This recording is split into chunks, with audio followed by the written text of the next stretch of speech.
মোদি। একদিকে বেআইনি অনুপ্রবেশ নিয়ে বঙ্গ বিজেপি যখন সরব হয়েছে, তার পাশাপাশি বিজেপি শাসিত রাজ্যে বাংলা ভাষীরা হেনস্থা হচ্ছে, এমনটাই অভিযোগে মমতা বন্দ্যোপাধ্যায় সরব হয়েছেন। গত পরশু মমতা বন্দ্যোপাধ্যায়, অভিষেক বন্দ্যোপাধ্যায় রাজপথেও নেমেছেন। আর শশী পাঁজা প্রধানমন্ত্রী যখন আজকে আসবেন দুর্গাপুরে, তার মাত্র কয়েক ঘন্টা আগে সাংবাদিক বৈঠক করে তিনি বলছেন, একবার বাংলা ভাষায় কথা বলুন না প্রধানমন্ত্রী, বাংলা ভাষায় কথা বলা কি অপরাধ?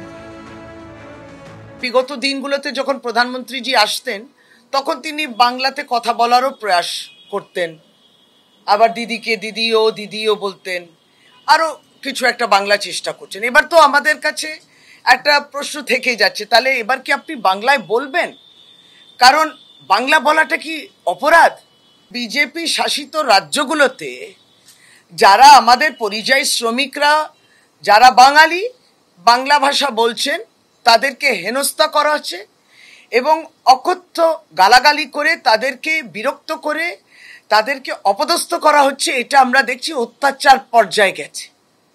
তারা কিনা বাংলা ভাষা বলে এবং পশ্চিমবঙ্গ সরকারকে না জানিয়ে তাদেরকে কেউ আগরতলা পর্যন্ত পৌঁছে দিচ্ছেন, বাংলাদেশে পুশব্যাক করে দিচ্ছেন। এরা কিন্তু ভারতবর্ষের নাগরিক।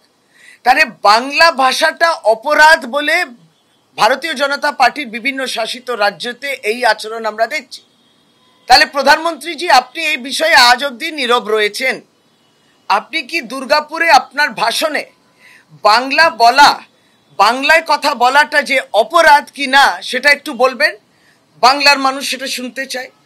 উত্তরবঙ্গের পর এবার দক্ষিণবঙ্গ। একেবারে 29শে মে আলিপুরদুয়ারের পর আজ 50 দিন পরে দক্ষিণবঙ্গে দুর্গাপুরে আসছেন প্রধানমন্ত্রী।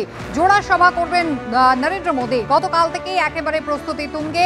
রাজপথে গত পরশু নেমেছিলেন মমতা বন্দ্যোপাধ্যায়, আর 21শে জুলাই অর্থাৎ সোমবার তৃণমূল কংগ্রেসের মেগা কর্মসূচি। আর তার আগে আজকে প্রধানমন্ত্রী এসেছেন দুর্গাপুরে। ইতিমধ্যেই সাজো সাজো রব বঙ্গ বিজেপির শীর্ষ নেতারা, তারা কিন্তু পৌঁছে গিয়েছেন গতকালই। একটি সরকারি অনুষ্ঠান রয়েছে প্রধানমন্ত্রীর এবং অন্যটি রয়েছে রাজনৈতিক সভা।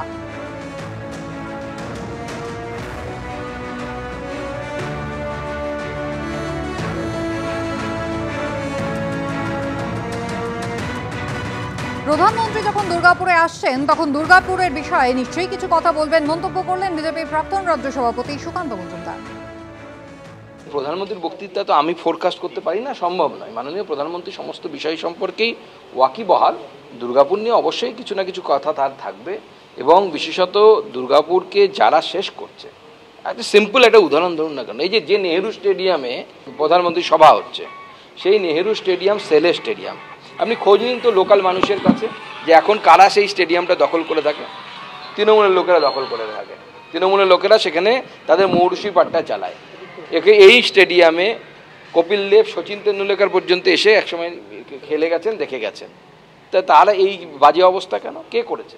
তৃণমূল কংগ্রেস যত ঢুকবে তত এরকম হবে। তৃণমূল কংগ্রেস যেখানে ঢুকবে, কলেজ, শিক্ষা ব্যবস্থা, বিশ্ববিদ্যালয়, অর্থনীতি, সব কিছুতে এই রাজ্যকে পেছনের দিকে ঠেলে নিয়ে যাচ্ছে হচ্ছে তৃণমূল কংগ্রেস।